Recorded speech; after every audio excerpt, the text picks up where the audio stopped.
اللہ تمہیں نصیحت کرتا ہے کہ اگر مومن ہو تو پھر کبھی ایسا کام نہ کرنا،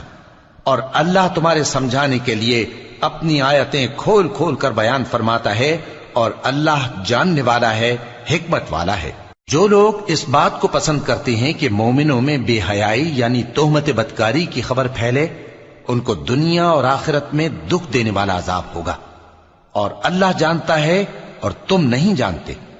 اور اگر تم پر اللہ کا فضل اور اس کی رحمت نہ ہوتی تو کیا کچھ نہ ہوتا، مگر وہ کریم ہے،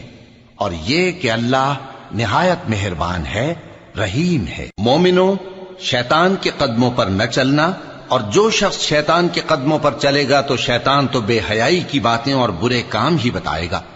اور اگر تم پر اللہ کا فضل اور اس کی مہربانی نہ ہوتی تو ایک شخص بھی تم میں پاک نہ ہو سکتا،